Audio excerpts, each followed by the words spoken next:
Hi, y'all. My name is Austin Strickland, and I'm reading a chapter a day out of the Y'all Bible version. And today we're reading Genesis chapter 31. Jacob heard the words of Laban's sons, saying, Jacob has taken away all that was our father's. He has obtained all this wealth from that which was our father's. Jacob saw the expression on Laban's face, and noticed that it was not friendly toward him as before. Yahweh said to Jacob, Return to the land of your fathers and to your relatives, and I will be with you. Jacob sent and called Rachel and Leah to the field to his flock, and said to them, I see the expression on y'all's father's face, that it is not toward me as before, but the God of my father has been with me. Y'all know that I have served y'all's father with all of my strength.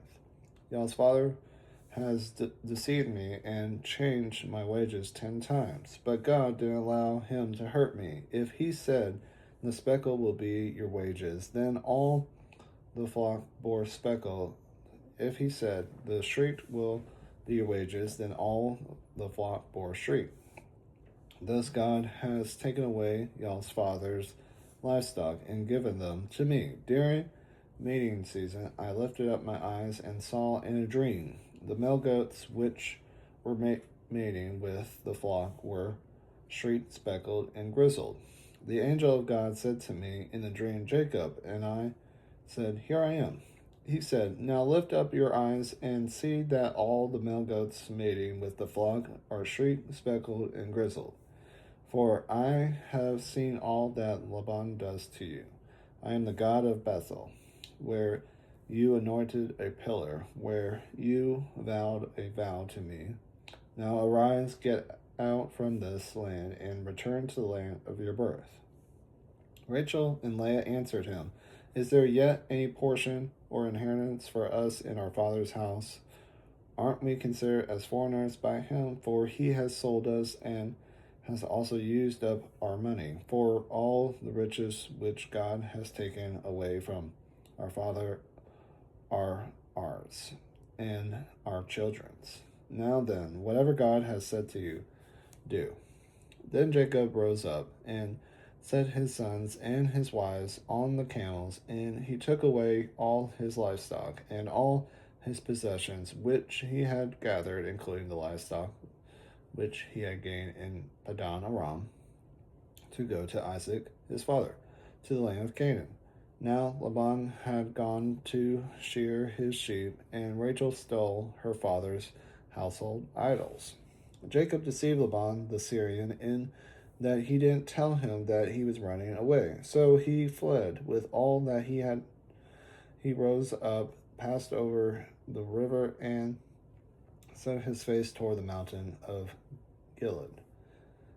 Laban was told on the third day that Jacob had fled. He took his relatives with him and pursued him on a journey of 7 days. He overtook him in the mountain of Gilead.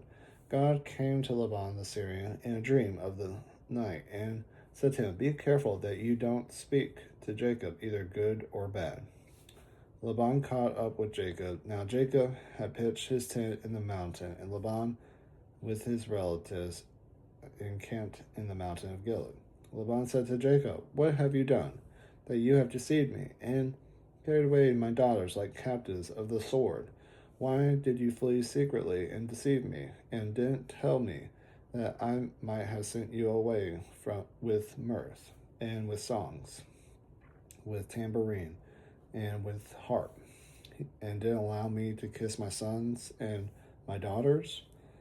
Now have you done foolishly. It is in the power of my hand to hurt y'all, but the God of y'all's father spoke to me last night, saying, Be careful that you don't speak to Jacob either good or bad. Now you have gone because you longed for your father's house, but why have you stolen my gods?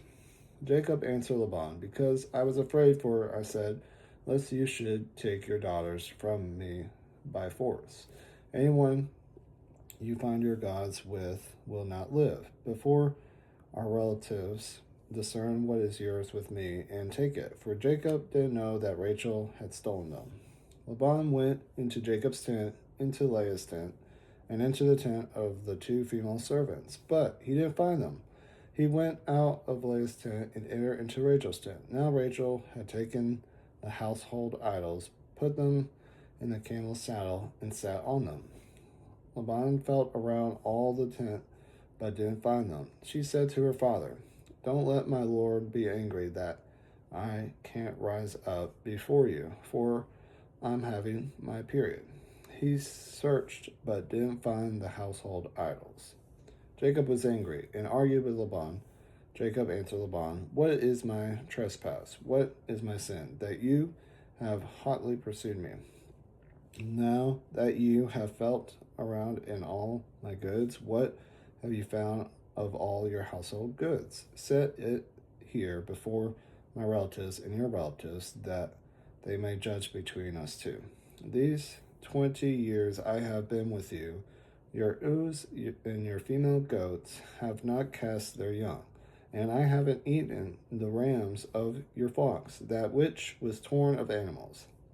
I didn't bring to you, I bore its loss of my hand. You required it, whether stolen by day or stolen by night. This was my situation in the day of the drought.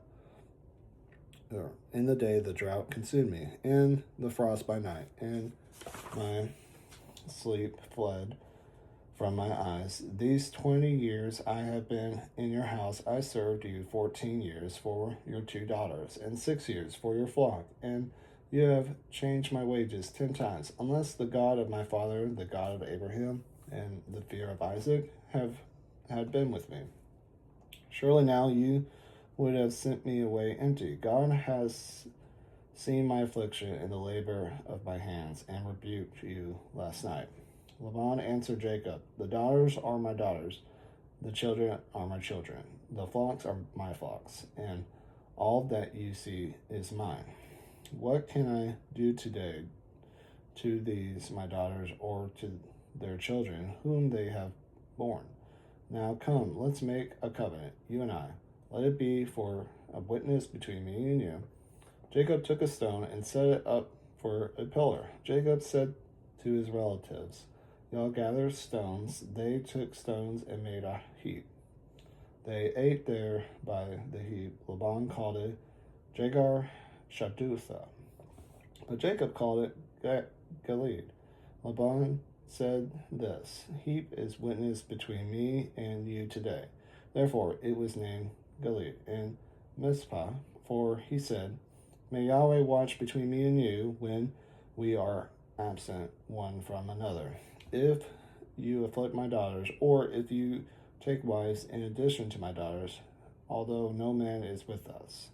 Now know that God is witness between me and you." Laban said to Jacob, "See this heap, and see the pillar which I have set between me and you. May this heap be a witness, and the pillar be a witness, that I will not pass over this heap to you, and that you will not pass over this heap and this pillar to me for harm. The God of Abraham and the God of Nahor, the God of their father, judge between us." Then Jacob swore by the fear of his father Isaac. Jacob offered a sacrifice in the mountain and called his relatives to eat bread. They ate bread and stayed all night in the mountain. Early in the morning, Laban rose up and kissed his sons and his daughters and blessed them. Laban departed and returned to his place. See y'all tomorrow for chapter 32.